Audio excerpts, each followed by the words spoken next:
సంవత్సరాల తెలంగాణ పాలన మనం సాధించింది ఏంటి, ఇంకా 2.5 సంవత్సరాలు మనం చేయాల్సింది ఏంటి? ఒక మంచి అంశాన్ని ఎంచుకున్నందుకు తెలంగాణ డెవలప్మెంట్ ఫోరం వాళ్ళకి అభినందనలు తెలియజేస్తూ, ఈ తెలంగాణ సాధనలో తొలి మలిదశ తెలంగాణ ఉద్యమంలో అమరులైనటువంటి అమరవీరులందరికీ జోహార్లు తెలియజేస్తూ, ఉస్మానియా యూనివర్సిటీ విద్యార్థులుగా తెలంగాణ ఉద్యమకారులుగా మేము కలలు కన్న మాట వాస్తవం. వస్తే తెలంగాణ మాదైతుంది అనుకున్నాం, కానీ తెలంగాణ వస్తున్న సందర్భంలోనే ఇందాక మా తమ్ముడు శరత్ చెప్పినట్టు వస్తున్న సందర్భంలోనే ఏ కుట్ర జరుగుతున్నటువంటిది కూడా మేము పసిగట్టినాము. ఆ విషయాన్ని కూడా భద్రపడడానికే మేము టీఆర్ఎస్ పార్టీ మినహా, అంటే మేము అంటే ఇక్కడ ఈ సమావేశంలో ఉన్నటువంటి మా మిత్రులు టీఆర్ఎస్లో ఉన్న కొంతమంది కాకుండా చాలా మంది, దాదాపు 90% మంది విద్యార్థులు, ఒక 10% మంది మాత్రమే టీఆర్ఎస్లో విద్యార్థి నాయకులు వెళ్ళిరు. 90% మంది తెలంగాణకు పాల్గొన్నటువంటి వాళ్ళంతా కూడా ఇలా బయటనే ఒక ప్రతిపక్ష పాత్ర పోషిస్తున్నటువంటి మా ఓయూ మిత్రులందరం కూడా మేము ఒకటే కోరినాము, తెలంగాణ మనదైన తెలంగాణ రావాలి అంటే టీఆర్ఎస్ మాత్రం అధికారంలోకి రావద్దని చెప్పేసి మా గొంతులు ఎత్తి మేము మా గొంతులు పోయేలాగా మొత్తుకున్నటువంటి సందర్భాలు ఉన్నాయి. అందులో భాగంగానే మా బహుజన బిడ్డలందరూ కూడా చట్టసభల్లోకి రావాల్సినటువంటి అవసరం ఉందని, అప్పుడు మాత్రమే మనదైన తెలంగాణ ఉంటుంది అనేటువంటి వాస్తవాన్ని కూడా మేము జనానికి తెలియజేసేటువంటి ప్రయత్నం కూడా మేము చేసినాం. కానీ మేము సక్సెస్ కాలేదు అనేది మాత్రం వాస్తవం.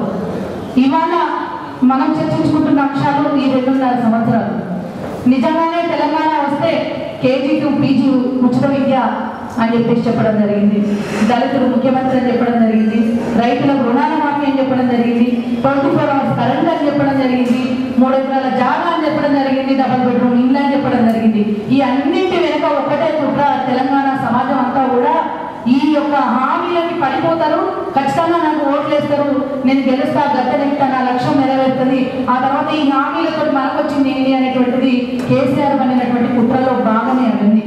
ఎందుకంటే మేము చాలా స్పష్టంగా దాన్ని గమనించినాం, చాలా మందితో కూడా మేము చర్చిస్తా ఉన్నాము.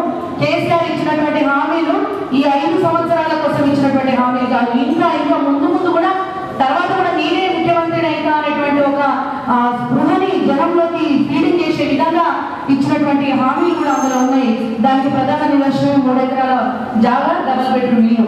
ఎందుకంటే నిన్న మొన్న కూడా వాస్తవంగా ముఖ్యమంత్రి మాట్లాడుతూ ఉన్నాడు, మేము పాత ప్రభుత్వాలు చేసినటువంటి తప్పిదాలను సరిదిద్దడానికే మాకు టైం సరిపోతలేదు, ఇంకా మేము ఇచ్చిన హామీలు ఏడా నెరవేర్చాలి, మీరు మరొకసారి అవకాశం ఇస్తే మేము ఖచ్చితంగా ఈ హామీలన్నీ నెరవేర్స్తామని చెప్పేసి అప్పుడప్పుడు సందర్భాల్లో కవితమ్మ కూడా మాట్లాడతానే ఉన్నది, వాళ్ళు అయ్యే సపోర్ట్ చేసుకుంటాం. నిజంగా మేము ఇక్కడ ఉన్నటువంటి తక్కువ మంది మిత్రులే ఉండొచ్చు, కానీ తెలంగాణ డెవలప్మెంట్ ఫోరం సంబంధించినటువంటి మిత్రులు ఈ యొక్క అంశాన్ని సోషల్ మీడియా ద్వారా దీన్ని ముందుకు తీసుకుపోతున్నటువంటి ఉద్దేశంతో నేను కొన్ని ముఖ్యమైన అంశాలని తక్కువ సమయంలోనే నేను ముందు పెట్టాలనుకుంటున్నాను. ఫస్ట్ మనకు తెలంగాణ కావాల్సింది విద్య. విద్య అనేది మనకు రాజ్యాంగం ఇచ్చినటువంటి ప్రాథమిక హక్కు. ఆ విద్య పేద బడుగు బలహీన వర్గాలకు అందాలి అని అంటే ముందు ఉపాధ్యాయ పోస్టులు నియమించబడాలి. ఉపాధ్యాయ పోస్టులు నియమించబడాలి అంటే డిఎస్సి నోటిఫికేషన్ రావాలి, కానీ ఆ డిఎస్సి జాడే లేదు. గత ప్రభుత్వాలు చేసినటువంటి తప్పే ఇవాళ తెలంగాణ ప్రభుత్వం కూడా చేస్తా ఉన్నది. ఆ ప్రయత్నంలో భాగంగానే డిఎస్సిని ఇంకా మనకు వాయిదా వేస్తూనే పోతా ఉంది. ఇవాళ జూనియర్ లెక్చరర్ పోస్టులు కూడా అసలు ఊసే లేదు, పోస్టులకు సంబంధించి ఊసే. డిగ్రీ లెక్చరర్లు అయితే కనీసం ఎక్కడ వినబడం కూడా వినబడట్లేదు. ఎందుకంటే ఇవే ఇప్పుడు తెలంగాణ సమాజానికి అవసరం ఉన్నాయి, విద్యార్థులకు నిరుద్యోగులకు అవసరమైనటువంటి అంశాలు కాబట్టి మీకు మేము ముందుగా చర్చించదలుచుకున్నాం. ఇవాళ ఉపాధ్యాయులు కనుక నియమించబడితే బడినే గుడిగా చేసుకొని పేద బడుగు బలహీన వర్గాలంతా కూడా చదువుకొని చైతన్యవంతులు అయ్యేటువంటి అవకాశం ఉన్నటువంటి సందర్భంలో ఇలా బడులను చూపించి గుళ్ళను తెప్పి గుళ్ళను అభివృద్ధి చేసుకుంటూ ఇలా ప్రజాధనాన్ని, 1000 కోట్ల ప్రజాధనాన్ని వృధా చేస్తున్నటువంటి సందర్భాన్ని మనం చూస్తా ఉన్నాం. కేసీఆర్ అన్నారు తెలంగాణ ఉద్యమ కాలంలో, తెలంగాణ వచ్చిన తర్వాత ఎలక్షన్ టైంలో చెప్పడం జరిగింది, తెలంగాణ జైళ్లలో తొండలు గుడ్లు పెట్టాలన్నాడు. నిజంగా తెలంగాణ జైళ్లలో తొండలు గుడ్లు పెట్టలేవు. మా అన్నలంటూ మా అక్కలంటూ మరొకసారి జైలు పోయేటటువంటి ప్రయత్నాలు చేస్తున్నాడు. మాకు ఉద్యోగాలు ఇవ్వకుండా, డిఎస్సి నియామకాలు ఏర్పాటు చేయకుండా, ప్రభుత్వ పాఠశాలను పునరుద్ధరించకుండా పాఠశాలల్లో తొండలు గుడ్లు పెట్టేటువంటి పరిస్థితి తీసుకొస్తా ఉన్నాడు అనేటువంటి విషయాన్ని మనం గుర్తించాలి మిత్రులారా. ఇవాళ ఏం జరుగుతుంది అని అంటే బళ్ళని మూసి ఇవాళ కాంట్రాక్ట్ పేరు మీద ఏదైతే ప్రపంచ బ్యాంక్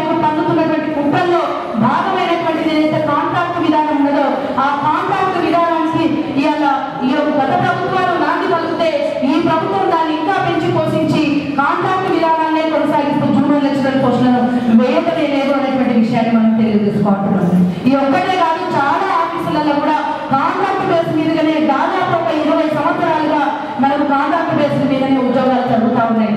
ఇలా కాంట్రాక్ట్ బేసిస్ అయితే ఏదైతే వచ్చిందో అప్పటి నుంచి శాశ్వతంగా రిక్రూట్ అయ్యేటువంటి ఉద్యోగాలు లేవు అనేటువంటి విషయాన్ని మనకి ఈ సమాజానికి తెలియజెప్పాల్సినటువంటి అవసరం ఉన్నది. ఎంత కాలం కాంట్రాక్ట్ ఉద్యోగాలు ఉంటాయో అంతకాలం శాశ్వత ఉద్యోగాలను మనం నష్టపోతాం. ఇవాళ కాంట్రాక్ట్ ఉద్యోగాలు చేస్తున్నటువంటి మిత్రులకు మేము వ్యతిరేకం కాదు. కొంతమంది మిత్రులు కూడా ఎదురు చూస్తా ఉన్నారు ఆశగా, కాంట్రాక్ట్ ఉద్యోగులుగా ఉన్నటువంటి మాకు పర్మనెంట్ అయిపోయేమోనని. వాళ్ళకు పర్మనెంట్ కాదు, వాళ్ళ ఉద్యోగాన్ని బంద్ చేసుకొని పక్కపోయి ఇంకో ఉద్యోగానికి ప్రిపేర్ అయ్యేటువంటి అవకాశం లేదు. వాళ్ళ పరిస్థితి ఎట్లా ఉందంటే మధ్యలో ఊగిసలాంటి ఒక పరిస్థితి ఉన్నటువంటి సందర్భం ఇది. అలాగే ఎంప్లాయ్మెంట్ విషయానికి వస్తే చాలా మంది కేవలం ప్రభుత్వ ఉద్యోగాలే కాదు, ప్రైవేట్ రంగంలో కూడా ఉద్యోగాల అవకాశాలు కల్పించాలంటే ఇవాళ తెలంగాణ వ్యాప్తంగా మూతపడ్డటువంటి పరిశ్రమలని మనం తెరిపించాల్సినటువంటి అవసరం ఉన్నది. మేము ఆ విషయంలో కూడా ఆశపడ్డటువంటి సందర్భాలు ఉన్నాయి. మూతపడ్డటువంటి పరిశ్రమల్ని తెరిస్తే ఇవాళ చాలా మంది కార్మికులకు ఉద్యోగాలు దొరుకుతాయి. ఇలా కూలీ రాలిపోతున్నటువంటి వాళ్ళందరూ కూడా ఉద్యోగాలు దొరుకుతాయి. వాటి పేరున్న వాళ్ళకి ఎన్నో సౌకర్యాలు వస్తాయి. వాళ్ళ పిల్లలకు విద్య, వాళ్ళ పిల్లలకు ఉద్యోగాలు, వాళ్ళ పిల్లలకు వైద్య సౌకర్యాలు అందుతాయి అనేటువంటి ఆశగా ఎదుర్కొంటున్నటువంటి ఎంతో మంది కార్మికులు కూడా ఇలా నష్టపోతున్నటువంటి సందర్భం. అలాగే వ్యవసాయం, మా రైతులు చర్చించుకుంటే ప్రతి ఒక్క అంశాన్ని ఒక్కొక్క హాఫ్ అన్ అవర్ కూడా చెప్పొచ్చు. మేము అన్నింటినీ కూడా స్టడీ చేస్తా ఉన్నాం. కానీ ఇలా కేవలం ఈ అంశాలన్నీ అంచనా వారీగా ఒక్కొక్కటి చెప్పడం ఒక్కటే ఒక కారణం ఏంటంటే తెలంగాణ డెవలప్మెంట్ ఫోరం తెలంగాణ ఉద్యమంలో ఎంతైతే తోడ్పాటును అందించిందో, ఎంతైతే ముందుకు వచ్చిందో వాళ్ళ విదేశాల్లో ఉండి కూడా ఇవాళ అదే తెలంగాణ డెవలప్మెంట్ ఫోరంను నేను ఇదే వేదిక ముఖంగా శ్రమప్రదన్న గారి ముఖంగా నేను అడగదలుచుకున్నాను. తెలంగాణ ఉద్యమం జరుగుతున్నటువంటి సందర్భంలో తెలంగాణకు సంబంధించినటువంటి ఎన్ఆర్ఐలు ఎవరైతే ఉన్నారో వాళ్ళంతా కూడా మా ఉస్మానియా యూనివర్సిటీ బిడ్డల రక్తాలను కళ్ళను చూసి బాధ భరించలేక మా కోసం పంపినటువంటి కొంతమంది ఎన్ఆర్ఐలు మా కోసం పంపినటువంటి నిధులను కూడా టీఆర్ఎస్ పేరు మీద టీఆర్ఎస్ పార్టీకి మళ్లించడం జరిగింది. ఈ విషయాన్ని కూడా మేము తెలంగాణ డెవలప్మెంట్ ఫోరంకు దృష్టికి తీసుకొస్తా ఉన్నాం. అదేవిధంగా తెలంగాణ డెవలప్మెంట్ ఫోరంలో ఉన్నటువంటి కొంతమంది మిత్రులు, తెలంగాణలో ఉన్నటువంటి కొంతమంది మిత్రులు అందరూ కలిసి ఇలా కేసీఆర్ బంధువర్గానికి కుటుంబానికి వకాసు పలకడం వల్లనే కొంతమందికి తెలంగాణ డెవలప్మెంట్ ఫోరం మీద ఒక రకమైన అపోహ కూడా ఏర్పడినటువంటి విషయాన్ని మా కళ్ళతో చూసి చదువుతూ ఉందని మాత్రమే మేము చెప్తున్నాం. అటువంటి తెలంగాణ డెవలప్మెంట్ ఫోరం ఇలా 2.5 సంవత్సరాల కాలంగా ఏం తెలంగాణలో జరిగింది, భవిష్యత్తులో ఏం జరగాలి అనేటువంటి ఒక మంచి అంశాన్ని ఎంచుకున్నందుకు అభినందిస్తూనే ఇవాళ మాలాంటి దళిత వంశజులకు చెందినటువంటి బిడ్డలు ఎవరైతే ఉన్నారో వాళ్ళందరి గొంతుకలు ఇలా ప్రశ్నించే గొంతుకలుగా ఒక సామాజిక శక్తులుగా మేము ముందుకు వస్తూ ఉన్నటువంటి సందర్భంలో మీకు అందరికీ కూడా మేము ఒకటే చెప్పదలుచుకున్నాం. ప్రపంచ వ్యాప్తంగా ఉన్నటువంటి తెలంగాణ శక్తులందరూ కూడా ఏకం కావాలి. తెలంగాణలో ఉన్నటువంటి సామాజిక శక్తులన్నీ కూడా ఇవాళ ఏకం కావాలి. ఏకమైనప్పుడు మాత్రమే మనకు రాజ్యాధికారం దక్కుతుంది. రాజ్యాధికారం దక్కినప్పుడు మాత్రమే సామాజిక తెలంగాణ సాధ్యమైనది. అప్పుడు మాత్రమే ప్రజాస్వామ్యబద్ధంగా తెలంగాణలో అన్ని అంశాలు అమల్లోకి వస్తాయనేటువంటి విషయాన్ని మేము తెలియజెప్పదలుచుకున్నాం. ఎందుకు ఇంత ఆవేదనకు లోనవుతున్నామంటే ఇవాళ 2.5 సంవత్సరాలుగా తెలంగాణ ప్రజలు ఓడిపోతూ కేసీఆర్ గెలుస్తూ వస్తున్నాడు. దానికి ఒకే ఒక కారణం తెలంగాణలో ఉన్నటువంటి అనైక్యత. ఇవాళ తెలంగాణలో ఉన్నటువంటి ప్రశ్నించే గొంతులంతా ఎవరికి వాళ్ళు విడివిడిగా ఉండడమే దానికి ప్రధాన కారణం. ఏ శక్తులైతే ఇలా విడివిడిగా ఉన్నాయో ఆ శక్తులన్నీ కూడా ప్రశ్నించే గొంతులన్నీ కూడా ఇలా ఏకం కావాల్సినటువంటి అవసరం ఉన్నది. ఇదే సందర్భంగా మనము విద్య ఉద్యోగాలే కాకుండా రైతుల పరంగా, వైద్య పరంగా కూడా మనకు తెలంగాణ ప్రాంతంలో కావాల్సినటువంటి అవసరాలు ఎన్నో ఉన్నాయి. ఇలా ప్రభుత్వ ఆసుపత్రుల్లో అరకొర సౌకర్యాలతోటి ఎంతో మంది బాధపడతా ఉన్నటువంటి సందర్భం ఉన్నది. కాబట్టి ఇలా తెలంగాణలో ఉన్నటువంటి ప్రభుత్వ ఆసుపత్రులన్నిటి కూడా కార్పొరేట్ ఆసుపత్రులకు దీటుగా ఇలా అభివృద్ధి చేయాల్సినటువంటి అవసరం ఉన్నది. చేయగలిగేటువంటి శక్తి కూడా ఉన్నది. అయినా కూడా తెలంగాణకు సంబంధించినటువంటి నిధులన్నింటినీ కూడా గుళ్ళ పేరు మీద, గడిల నిర్మాణం పేరు మీద, మిషన్ కాకతీయ, మిషన్ భగీరథ పేరు మీద, కాంట్రాక్ట్ల పేరు మీద వేల కోట్ల రూపాయలు ఇలా ఆంధ్ర కాంట్రాక్టర్లు తెలంగాణలో ఉన్నటువంటి కేసీఆర్ పెద్దలైనటువంటి వాళ్ళ జోబుల్లోకి పోవడం వల్లనే ఇలా మా బండ్లు మూతపడుతున్నాయి, మా కాలేజీలు మూతపడుతున్నాయి, ఇలా ప్రైవేటు యూనివర్సిటీల తెర మీదకి వచ్చినాయి. మా ఉస్మానియా, కాకతీయ లాంటి యూనివర్సిటీలు ఇలా కనుమరుగయ్యేటువంటి పరిస్థితి ఏర్పడ్డది. ఇవాళ ఒక్కటే ఒక విషయం చెప్పదలుచుకున్నాను మిత్రులారా. ఇవాళ డిఎస్సి నోటిఫికేషన్ కావచ్చు, జూనియర్ లెక్చరర్స్ కావచ్చు, డిగ్రీ లెక్చరర్స్ కావచ్చు, ఈ నోటిఫికేషన్లు అన్నీ కూడా ఒక ప్రమాదాన్ని పొంచి చూపిస్తా ఉన్నాయి మనకు. ఆ విషయాన్ని కూడా నేను మీ దృష్టికి తీసుకురావాల్సిన్నాను.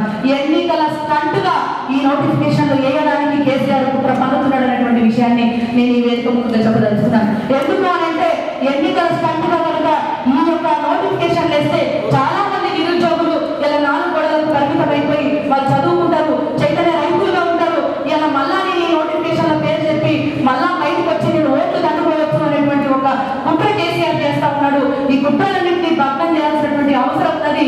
ఆ విషయాన్ని అందరూ గుర్తించాల్సినటువంటి అవసరం ఉన్నది. చివరిగా నేను ఒక మాట చెప్పదలుచుకున్నాను. పూణే అంబేద్కర్ వారసులుగా ఈ యొక్క సామాజిక శక్తులంతా కూడా ఏకం కావాల్సినటువంటి అవసరం ఉన్నది. తెలంగాణని సాధించుకోవాల్సిన అవసరం ఎంతైతే ఉందని మనం గమనించామో అలాగే సామాజిక తెలంగాణ సాధన ధ్యేయంగా కూడా పనిచేయడానికి ఉస్మానియా విద్యార్థులుగా మేమందరం కూడా ఇంకా కూడా కంటల వజ్రమై ఉన్నాము. మా జీవితాన్ని పరంగా పెట్టి కూడా ముందుకు నడవడానికి మేము ఇంకా సిద్ధంగా ఉన్నాము. ఆ యొక్క శక్తులని అన్నింటినీ కూడా కాపాడుకోవాల్సినటువంటి బాధ్యత మీకు ఉందని కూడా నేను తెలియజేస్తా ఉన్నాను. చివరిగా ఒక చిన్న సబ్మిషన్ చేయదలుచుకున్నాను అందరికీ కూడా. మిత్రులారా, నేను ఈ యొక్క తెలంగాణ ఉద్యమ కాలంలో తెలంగాణ వచ్చిన తర్వాత నేను చాలా ప్రాంతాల్లో తిరుగుతున్న సందర్భంలో నేను బాగా గమనించిన అంశం ఏంటంటే మన వాళ్ళందరూ అంటున్నారు రాజ్యాధికారం అని చెప్పేసి. నిజంగా రాజ్యాధికారం రావాలి అని అంటే మనకి ఏం కావాలి అనేటువంటి విషయాన్ని అందరూ విస్మరించారు.